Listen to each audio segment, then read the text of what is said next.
The Butcher Knife and the Bathtub. In 1997, my girlfriend and I were renting a huge, beautiful old duplex in South Minneapolis. My girlfriend worked the night shift, 10 p.m. to 7 a.m. I would go to bed just after she left for work, and she would wake me up in the morning when she returned home. One morning, she woke me up and asked why there was a butcher knife in the bathtub. I told her I had no idea, and we laughed it off. A few weeks later, she woke me up and asked why the bone cutters were in the bathtub.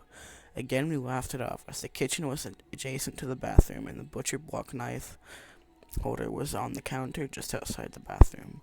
A month or so later, a similar thing happened. My girlfriend asked why the bone cutters were in the bathroom sink. This odd occurrence continued throughout the 3 years we lived in the duplex.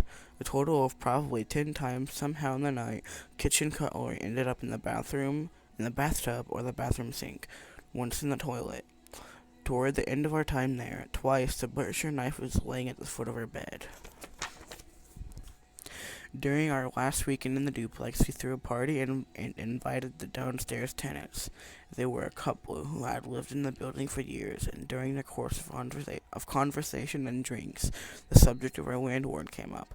We both went white when they informed us that in 1960 our landlord's mother had committed suicide in our unit, in the bathtub, with a butcher knife. I could hear it breathing. I lived upstairs in a 3-room apartment, and my mother and dad were visiting from Illinois.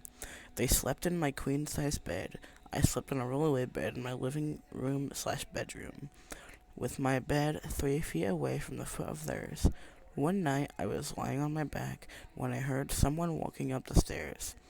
I assumed it was my neighbor coming home, but then I heard my door opening. There was no way this could have been There was no way this could have happened, as I always lock my door. I heard someone walking through the kitchen, but I could not move. I tried to sit up and tell Dad or Mom that someone was in the apartment, but I could not speak. I felt something touch my ankles. I really wanted to move or scream, but couldn't. I felt something moving up my legs, then onto my chest, and I could hear it breathing and feel it breathe on my face. I was still unable to move.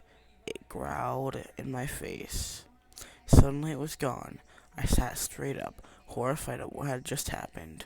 To this very day, I always sleep on my side, never on my back.